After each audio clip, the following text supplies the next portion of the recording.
So, good morning to all of you. Today let us continue another concept with regard to introduction of biology concerned with interdisciplinary branches of biology. What is meant by interdisciplinary branches of biology? For studying any branches in science, we cannot study independently without the assistance or help of other branches of biology. For example, interdisciplinary branches of biology ಅಂದ್ರೆ ನಾವು ಬಯಾಲಜಿಯನ್ನ ಒಂದನ್ನೇ ನಾವು ವಿಜ್ಞಾನದ ಇತರ ಶಾಖೆಗಳ ಸಹಾಯದಿಂದಲೇ ಓದೋದಕ್ಕೆ ಆಗುವುದಿಲ್ಲ. ಬೇರೆ ಬ್ರಾಂಚಸ್ಗಳ ಸಹಾಯದಿಂದ ನಾವು ಬಯಾಲಜಿಯನ್ನ ಓದಬೇಕು. ಹಾಗಾದ್ರೆ ಆ ಬಯಾಲಜಿಗೆ ರಿಲೇಟೆಡ್ ಇರ್ತಕ್ಕಂತಹ ಶಾಖೆಗಳು ಯಾವ್ಯಾವುದು ಅಂತ ಬೇಕಾದಷ್ಟಿದೆ, ನೂರಾರು. ಅದರಲ್ಲಿ ನಾವು ಮೂರನ್ನ ಮಾತ್ರ ಇಲ್ಲಿ ಕಾನ್ಸಂಟ್ರೇಟ್ ಮಾಡ್ತಾ ಇದ್ದೀವಿ. ಸೊ ಅದರಲ್ಲಿ ಈ ಫಾರ್ ಎಕ್ಸಾಂಪಲ್ ಬಯೋಲಜಿ, ಬಯೋಕೆಮಿಸ್ಟ್ರಿ. ಇದರಲ್ಲಿ biology plus chemistry, biology plus chemistry, that is called biochemistry. ಕನ್ನಡದಲ್ಲಿ ಜೀವ ರಾಸಾಯನಿಕ ಶಾಸ್ತ್ರ ಅಂತ ಕರಿತೀವಿ. ಸೊ ಇದರಲ್ಲಿ ಜೀವಿಗಳಲ್ಲಿರ್ತಕ್ಕಂತಹ ರಾಸಾಯನಿಕ ಪದಾರ್ಥಗಳ ಬಗ್ಗೆ ನಾವು ಓದಿದ್ರೆ ಅದನ್ನ ಬಯೋಕೆಮಿಸ್ಟ್ರಿ ಅಂತ ಕರಿತೀವಿ. Study of living organisms with related to chemistry. ಇದರಲ್ಲಿ ಪ್ರಮುಖವಾಗಿ ನಾವು ಓದತಕ್ಕಂಥದ್ದು deoxyribonucleic acid DNA, ribose nucleic acid RNA, protein synthesis. ನಾವು ಇದನ್ನ ಮಾಲಿಕ್ಯುಲರ್ ಬಯಾಲಜಿಯಲ್ಲಿ ಇವುಗಳನ್ನೇ ಓದಿದ್ರೆ ಮಾಲಿಕ್ಯುಲರ್ ಬಯಾಲಜಿ ಅಂತ ಕರೀತೀವಿ. ಇದರಲ್ಲಿ DNA hereditary material, RNA another type of hereditary material include selected viruses and protein synthesis. So all these are the molecules, biological molecules, biomolecules ಅಂತ ಕರೀತೀವಿ. ಇವುಗಳು ಎಲ್ಲಿದಾವೆ ಅಂದ್ರೆ ಪ್ಲಾಂಟ್ಸ್ ಮತ್ತು ವೈರಸಸ್, ಪ್ಲಾಂಟ್ಸ್ ಮತ್ತು ಅನಿಮಲ್ಸ್ ಇದಾವೆ. ಇದರ ಬಗ್ಗೆ ನಾವು what is the chemical structure of DNA, functions of DNA, like RNA, structure of RNA at the molecular level, functions of RNA, ಮತ್ತೆ protein synthesis, structure and functions detail ಆಗಿ study ಮಾಡಬೇಕಾದ್ರೆ these are the biomolecules present in the body of living organisms. ಇನ್ನು first year ಅಲ್ಲಿ ಹೋದ ಹಾಗೆ ಇದ್ರ ಜೊತೆಗೆ carbohydrates ಇದಾವೆ, ಪ್ರೋಟೀನ್ಸ್ ಇದೆ, ಲಿಪಿಡ್ಸ್ ಅಥವಾ ಫ್ಯಾಟ್ಸ್ ಇದೆ. ಪ್ರೋಟೀನ್ಸ್, ಫ್ಯಾಟ್ಸ್ ಅಥವಾ ಲಿಪಿಡ್ಸ್ ಗಳಿದಾವೆ. ಇವೆಲ್ಲವನ್ನ ಓದಬೇಕಾದ್ರೆ for studying all these biomolecules in the body of living organisms we should take the help from chemistry. ಇವೆಲ್ಲ ರಾಸಾಯನಿಕ ಫಂಕ್ಷನ್ಸ್ ಅನ್ನ, ಸ್ಟ್ರಕ್ಚರ್ ನಾವು ಓದಬೇಕಾದ್ರೆ ಅದಕ್ಕೆ ಕೆಮಿಸ್ಟ್ರಿಯ ಸಹಾಯ ಬೇಕು. ಹಾಗಾಗಿ ಇದೇನು ಬಯೋಮಾಲಿಕ್ಯೂಲ್ಸ್ ಇದಾವಲ್ಲ ಇವೆಲ್ಲವನ್ನ ನಾವು ಬಯಾಲಜಿಯಲ್ಲೂ ಓದ್ತೀವಿ, ರಸಾಯನಶಾಸ್ತ್ರದಲ್ಲೂ ಓದ್ತೀವಿ. ಹಾಗಾಗಿ the study of living organisms with the help of chemistry ಅಥವಾ chemical study of living chemical nature of living organism ಅಂತ ಕರೀತೀವಿ. Study of chemical nature of living organisms is called biochemistry. ಹಾಗಾಗಿ ಇವೆಲ್ಲವನ್ನ we are going to study in biology as well as chemistry. So second interdisciplinary branches is biophysics, ಜೀವ ರಾಸಾಯನಿಕ ಜೀವ ಭೌತಶಾಸ್ತ್ರ, ಜೀವ ಭೌತಿಕ ಶಾಸ್ತ್ರ, ಜೀವ ಭೌತಶಾಸ್ತ್ರ, biophysics. So here we study biology with the help of several principles of physics, applications of principles of physics, applications of principles of physics in the study of biology, ಬಯಾಲಜಿಯನ್ನ ಜೀವಶಾಸ್ತ್ರವನ್ನ ನಾವು ಓದಬೇಕಾದ್ರೆ ಹಲವಾರು ಭೌತಶಾಸ್ತ್ರದ ಪ್ರಿನ್ಸಿಪಲ್ಸ್ ಅನ್ನ ತತ್ವಗಳನ್ನ ನಾವು ಉಪಯೋಗಿಸ್ಕೊಳ್ತೀವಿ. ಫಾರ್ ಎಕ್ಸಾಂಪಲ್, ಬಯೋ ಲ್ಯಾಬೊರೇಟರಿಯಲ್ಲಿ biology practical ಸಾಲಲ್ಲಿ ನಾವು ಮೈಕ್ರೋಸ್ಕೋಪ್ ಅನ್ನ ಸ್ಟಡಿ ಮಾಡ್ತೀವಿ. Compound microscope, commonly called student microscope, dissection microscope, ಅಥವಾ ರಿಸರ್ಚ್ ಸೆಂಟರ್ ನಲ್ಲಿ ಎಲೆಕ್ಟ್ರಾನ್ ಮೈಕ್ರೋಸ್ಕೋಪ್, ಈ ತರಹ, ಅಥವಾ ಪ್ಲಾಂಟ್ಸ್ ಗ್ರೋತ್ ಅನ್ನ ಅಳತೆ ಮಾಡ್ತಕ್ಕಂಥ ಆಕ್ಸಿನೋಮೀಟರ್, ಈ ತರ ಬೇಕಾದಷ್ಟು ಎಕ್ಸ್ಪೆರಿಮೆಂಟ್ಸ್ ಅಲ್ಲಿ ನಾವು ಆಪರೇಟರ್ಸ್ ಅನ್ನ ಉಪಯೋಗಿಸ್ತೀವಿ. ಫಾರ್ ಎಕ್ಸಾಂಪಲ್, ಪ್ಲಾಂಟ್ಸಿನ ಹೈಟ್ ಅನ್ನ ನಾವು ಅಳತೆ ಮಾಡಬೇಕಾದ್ರೆ, ರೂಟಿನ ಸೈಜ್ ಅನ್ನ ಅಳತೆ ಮಾಡಬೇಕಾದ್ರೆ we are going to use scale, ಅಳತೆ ಪಟ್ಟಿಯನ್ನ ಉಪಯೋಗಿಸ್ತೀವಿ. ಅಳತೆ ಪಟ್ಟಿ it is comes under physics. ಈ ತರಹ ಭೌತಶಾಸ್ತ್ರದ ತತ್ವಗಳನ್ನ ಉಪಯೋಗಿಸ್ಕೊಂಡ್ಬಿಟ್ಟು ಜೀವಶಾಸ್ತ್ರವನ್ನ ಅರ್ಥಪೂರ್ಣವಾಗಿ ಓದ್ತೀವಿ. We cannot study biology properly without the assistance of physics. That is called study of applications of principles of physics in the study of biology or biological organisms.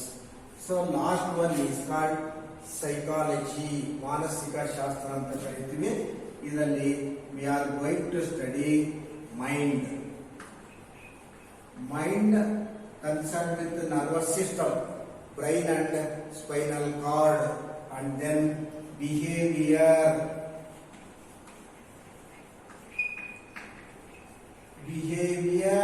of mainly animals and also plants. Behavior of mind and behavior, study about mind and behavior is called psychology. So here also we study biology meaningfully with the help of psychology, that is called biopsychology or simply called as psychology. ಮೇಲ್ಗಡೆ ತರನೇ ನಾವು ಉಪಯೋಗಿಸಬೇಕು ಅಂದ್ರೆ, so here we are going to study psychology of plants and animals, that is called biopsychology. So these are the very very important interdisciplinary topics. We are going to deal with the carriers of biology. Carriers of biology. So what these are also called as sometimes also called as applied branches of biology. So ಹಾಗಾದ್ರೆ ಮೇಲ್ಗಡೆ ಇರತಕ್ಕಂತಹ interdisciplinary branches, careers are applied branches of biology ಇರ್ತಕ್ಕಂಥ ವ್ಯತ್ಯಾಸ ಏನು ಅಂದ್ರೆ, so these are the branches which helps in leading of our life by providing economy or financial assistance. ಇದನ್ನ ಈ branches ಗಳನ್ನ ನಾವು ಅಡಾಪ್ಟ್ ಮಾಡ್ಕೊಳ್ಳೋದ್ರಿಂದ ನಮಗೆ ಜೀವನಕ್ಕೆ ಬೇಕಾಗಿರ್ತಕ್ಕಂತಹ ಹಣಕಾಸಾಗ್ಲಿ, ಆಹಾರ ಪದಾರ್ಥಗಳಾಗ್ಲಿ, ಮೆಡಿಸಿನ್ಸ್ ಆಗ್ಲಿ, ಇವುಗಳನ್ನ ಕಲಿಯೋದ್ರಿಂದ ನಮ್ಮ ಜೀವನಕ್ಕೆ ಬೇಕಾಗಿರ್ತಕ್ಕಂಥ ಎಲ್ಲಾ ಸೌಲಭ್ಯಗಳನ್ನ ನಾವು ಪಡಿಬಹುದು. Such branches are called careers of biology or applied branches of biology. So among those careers of biology, the important is agriculture.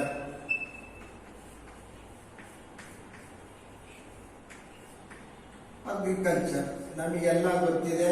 ಏನ್ ಮಾಡ್ತಾ ಇದ್ದಾರೆ ನಿಮ್ ತಂದೆ ಅಂತ ನೀವು ನಾವೇನಾರ ಕೇಳಿದ್ರೆ ಅಗ್ರಿಕಲ್ಚರಿಸ್ಟ್ ಅಂತ ಹೇಳ್ತೀರಿ. ಕೃಷಿ ಮಾಡ್ತೀರಿ ಅಥವಾ ವ್ಯವಸಾಯ ಮಾಡ್ತೀವಿ, agriculture.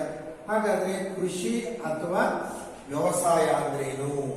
The agriculture means the art of cultivation of food crops. Art of cultivation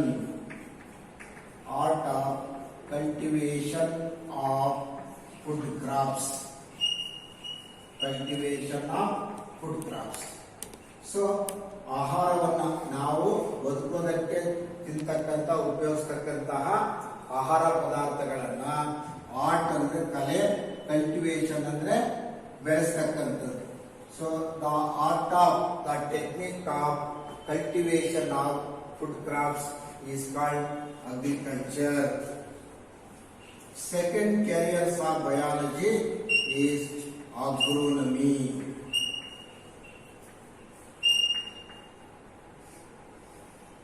So what is meant by agronomy? Agronomy means the maintenance of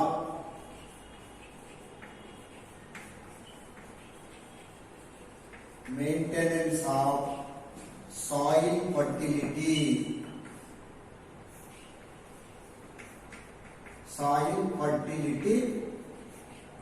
plus production of food crops. ಹಾಗಾದ್ರೆ ಇದರಲ್ಲಿ ಎರಡು ಪದಗಳನ್ನು ನಾವು ಹೇಳ್ತಾ ಇದ್ದೀವಿ. ಮೇಂಟೆನೆನ್ಸ್ ಆಫ್ ಸಾಯಿಲ್ ಫರ್ಟಿಲಿಟಿ, ಮಣ್ಣಿನ ಫಲವತ್ತತೆಯನ್ನು ನಾವು ಮೇಂಟೈನ್ ಮಾಡ್ಕೋಬೇಕು, ಹಾಳಾಗದೇ ಹಾಗೆ ಇದನ್ನ ಪ್ರಿಸರ್ವ್ ಮಾಡಬೇಕು. ಜೊತೆಗೆ ಏನಕ್ಕೆ preserve, why should we going to maintain fertility of soil? For getting more yield as well as production of crops from other disease causing microorganisms. So ರೋಗವನ್ನು ಆಡ್ತಕ್ಕಂಥ ರೋಗಾಣುಗಳ ವಿರುದ್ಧ ಬೆಳೆಗಳನ್ನ ರಕ್ಷಣೆ ಮಾಡಬೇಕು. ಬೆಳೆಗಳು ರಕ್ಷಣೆ ಮಾಡಬೇಕು ಅಂದ್ರೆ ಮಣ್ಣಿನ ಫಲವತ್ತತೆಯನ್ನು ನಾವು ಕಾಪಾಡ್ಕೋಬೇಕು. So the maintenance of soil fertility, ಮಣ್ಣಿನ ಫಲವತ್ತತೆಯನ್ನ ಕಾಪಾಡ್ಕೊಳ್ತಕ್ಕಂಥದ್ದು, as well as production of crops is called agronomy. So next branches is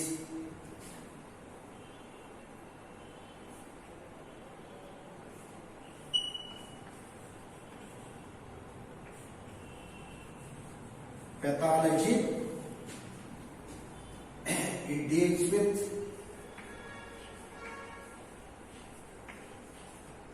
diseases of plants and animals.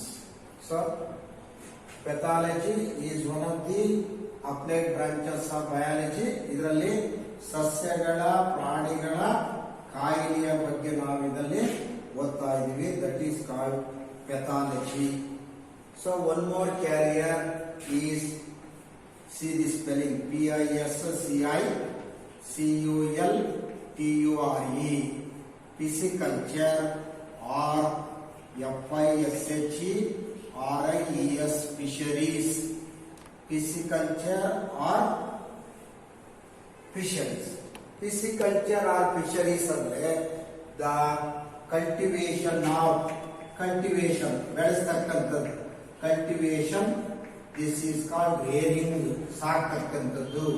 cultivation or rearing, ಇಲ್ಲಿ rearing ಪದ ಸೂಕ್ತವಾಗಿದೆ. the rearing of edible means ತಿನ್ನುವಂತಹ, edible and marketable species of fishes. ಎರಡು ಪದವನ್ನು ನಾವು ಹೇಳಿದಿವಿ. ಸಾಕ್ತಿವಿ, ಏನನ್ನ ಸಾಕ್ತಿವಿ? Edible, ತಿನ್ನುವಂತಹ, ಮತ್ತೆ ಹಣಕ್ಕೋಸ್ಕರ, ನಾವು ಜೀವನ ನಿರ್ವಹಣೆಗೋಸ್ಕರ ಬೇಕಾಗಿರ್ತಕ್ಕಂಥ ಹಣದ ಸಂಪಾದನೆಗೋಸ್ಕರ ಮಾರ್ಕೆಟ್ ಅಲ್ಲಿ ಮಾರಾಟ ಮಾಡಬಹುದಾದಂತಹ ಮೀನುಗಳ ತಳಿಗಳನ್ನು ನಾವು rearing of edible and marketable species of fishes is called pisciculture, ಮೀನುಗಾರಿಕೆ ಅಂತ ನಾವು ಕರಿತೀವಿ. So like another applied or careers of biology is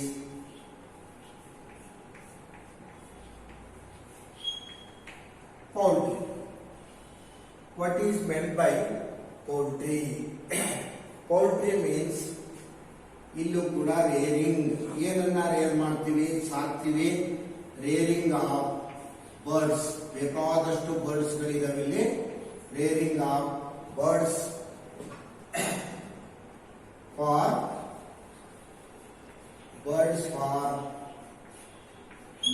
and X. ಹಕ್ಕಿ ಪಕ್ಷಿಗಳನ್ನ ನಾವಿಲ್ಲಿ ಸಾಕ್ತಿವಿ. ಕೋಳಿಗಳ ಸಾಕಾಣಿಕೆಯನ್ನು ಕೂಡ ಪೌಲ್ಟ್ರಿ ಅಂತ ಕರಿತೀವಿ. Very oftenly the rearing of hens is called poultry. ಇದರಲ್ಲಿ ಎಲ್ಲಾ ರೀತಿಯಾದ ಹಕ್ಕಿ ಪಕ್ಷಿಗಳನ್ನ ನಾವು ಸಾಕ್ತಿವಿ. ಏನಕ್ಕೋಸ್ಕರ?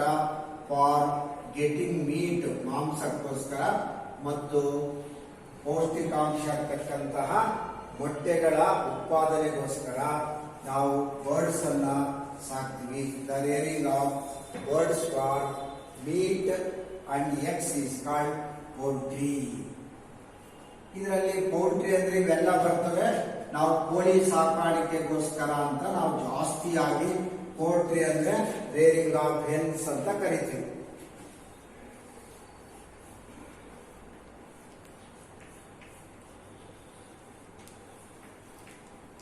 So next branches is apiculture. Apiculture ಅಂದ್ರೆ ಏನು? Apiculture means the rearing of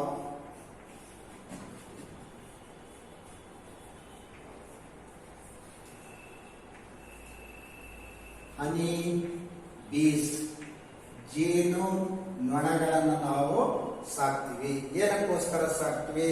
The rearing of honey bees for commercial production of honey and bee wax. ಜೇನು ಮೇಣದಿಂದ ಮತ್ತು ಜೇನುತುಪ್ಪವನ್ನ ಪಡೆಯೋದಕ್ಕೋಸ್ಕರ ನಾವು ಜೇನು ಹುಳಗಳನ್ನ ಸಾಕ್ತಕ್ಕಂತಹ ಕಲೆಗಾರಿಕೆಯನ್ನ ಏಪಿಕಲ್ಚರ್ ಅಂತ ಕರಿತೀವಿ. What is meant by apiculture? The rearing of honey bees. Apis indica ಅನ್ನೋದನ್ನ ನಾವು ಬಹುತೇಕ ನಮ್ಮಲ್ಲಿ ಉಪಯೋಗಿಸ್ತೀವಿ. ಅದು ಒಂದು ರೀತಿಯಾದ ಜೇನು ನೊಣ. Honey bees for getting honey on commercial basis and also for getting bee wax.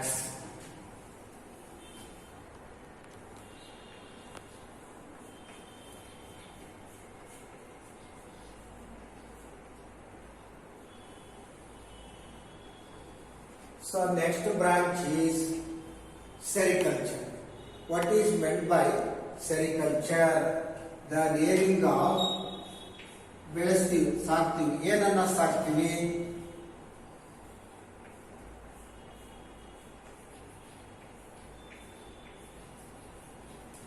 The rearing of silk worms.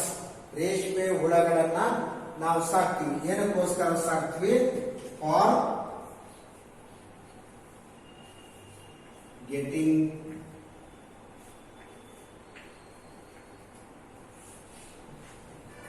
Silk.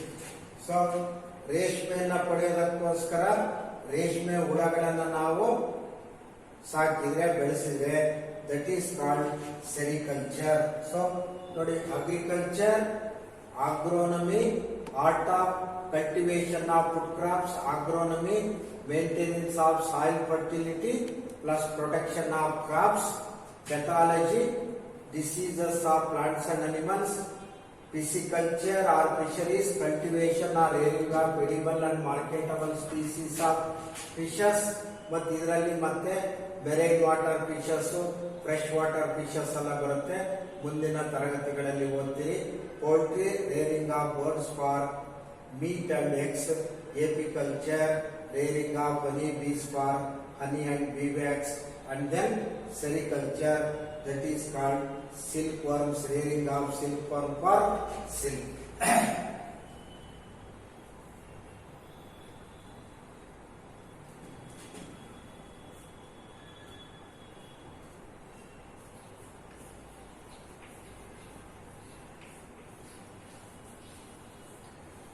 Entomology, study about diseases, study about diseases of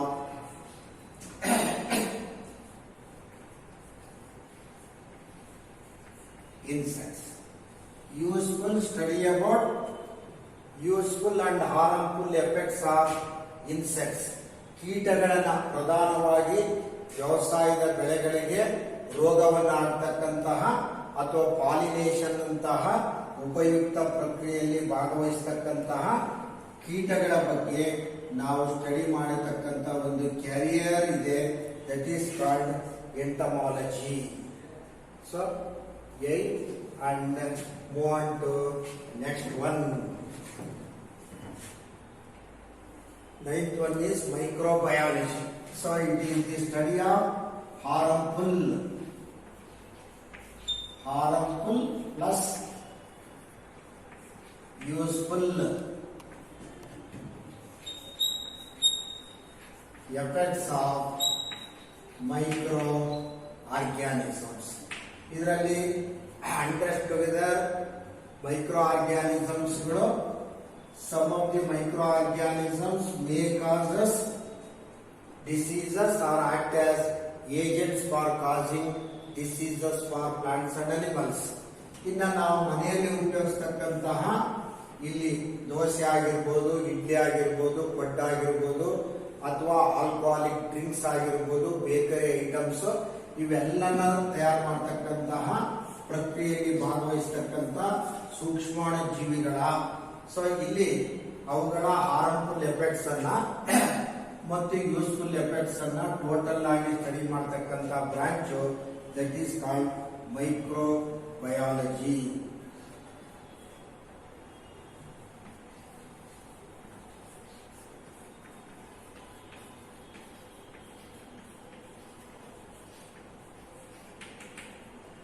Dairy technology or dairy sciences. Dairy technology or dairy sciences. Here production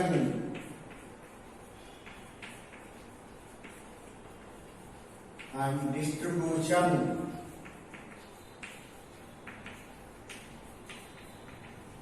of dairy products, mainly milk. So ಇಲ್ಲಿ production and distribution, ಉತ್ಪಾದನೆಯನ್ನ ಮಾಡ್ತೀವಿ, ವಿತರಣೆಯನ್ನ ಮಾಡ್ತೀವಿ. ಏನನ್ನ ಉತ್ಪಾದನೆ ವಿತರಣೆ ಮಾಡ್ತೀವಿ? Mainly dairy products like milk. So ಹೈನುಗಾರಿಕಾ ವಸ್ತುಗಳು, ಅದರಲ್ಲಿ ಪ್ರಧಾನವಾಗಿರ್ತಕ್ಕಂಥದ್ದು ಹಾಲು.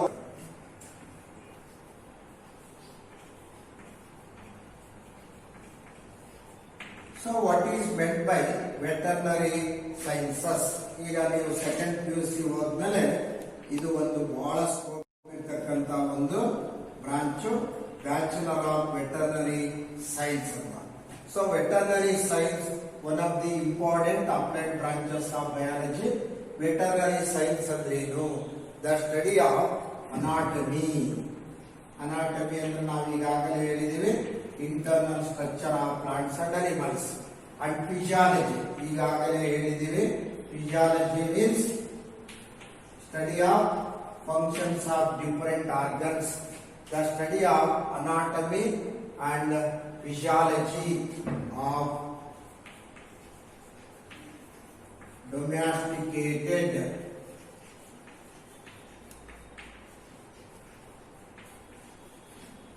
animals. Domesticated animals. Domesticated animals ಅಂದ್ರೆ ನಮ್ಮ ಜೊತೆಗೆ ಸಾಕುವಂತಹ ಕೌಸ್ ಇರ್ಬೋದು, ಅಥವಾ ಡಿಫರೆಂಟ್ ಶೀಪು, ಗೋಟು ಅಥವಾ ಕ್ಯಾಟಲ್ಸ್ ಅಂತ ದನಕರುಗಳನ್ನ ನಮ್ಮ ಜೊತೆಗೆ ಸಾಕ್ತಕ್ಕಂತಹ ಸಾಕು ಪ್ರಾಣಿಗಳ ಅನಾಟಮಿ, ಫಿಸಿಯಾಲಜಿಯನ್ನ ನಾವು ಸ್ಟಡಿ ಮಾಡಿದ್ರೆ ನಾವು ವೆಟರ್ನರಿ ಸೈನ್ಸ್ ಅಂತ ಕರಿತೀವಿ. Food technology,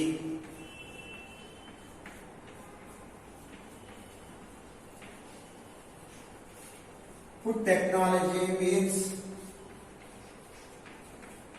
the production, processing and maintenance of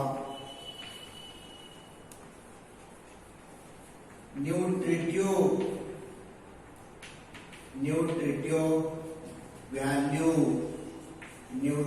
value of so production ಉತ್ಪಾದನೆ ಮಾಡ್ತಕ್ಕಂಥದ್ದು, ಪ್ರೊಸೆಸಿಂಗ್ ಸಂಸ್ಕರಣೆ ಮಾಡ್ತಕ್ಕಂಥದ್ದು, ಅಂಡ್ ದೆನ್ ಮೇಂಟೈನ್ ಮಾಡಬೇಕು. ಏನನ್ನ ಕಾಪಾಡ್ಕೋಬೇಕು? Nutritive value. ನ್ಯೂಟ್ರಿಟಿವ್ ಅಂದ್ರೆ ಫುಡ್ ಅಲ್ಲಿ ಏನಿರಬೇಕು? Carbohydrate, proteins, fats, lipids, mineral nutrients ಎಲ್ಲವನ್ನ ಇರ್ತಕ್ಕಂತಹ ದೇಹಕ್ಕೆ ಬೇಕಾಗಿರ್ತಕ್ಕಂಥ ಎಲ್ಲಾ ಪೋಷಕಾಂಶ ಇರತಕ್ಕಂಥ ಆಹಾರವನ್ನ ಉತ್ಪಾದನೆ ಮಾಡಿ ಸಂಸ್ಕರಣೆ ಮಾಡೋ ಒಂದು ಶಾಖೆಯನ್ನ ನಾವು ಫುಡ್ ಟೆಕ್ನಾಲಜಿ ಅಂತ ಕರಿತೀವಿ. ಸೊ ಈ ತರಹ ಇನ್ನೂ ಹಲವಾರು ಇದಾವೆ. Let us stop here itself. That completes biology, main divisions of biology, classical branches of biology, interdisciplinary branches of biology, carriers or applied branches of biology. ಪೂರ್ವಭಾವಿಯಾಗಿ ಜೀವಶಾಸ್ತ್ರದಲ್ಲಿ ಒಬ್ಬ ಜೀವಶಾಸ್ತ್ರದ ವಿದ್ಯಾರ್ಥಿಗೆ ತಿಳ್ಕೊಳ್ಳೋದಕ್ಕೆ ಬೇಕಾಗಿರ್ತಕ್ಕಂತಹ ಮಾಹಿತಿಯನ್ನ ನಾವು ಇದುವರೆಗೂ ತಿಳಿಸಿದ್ದೀವಿ. Let us continue our part in next class. Thank you.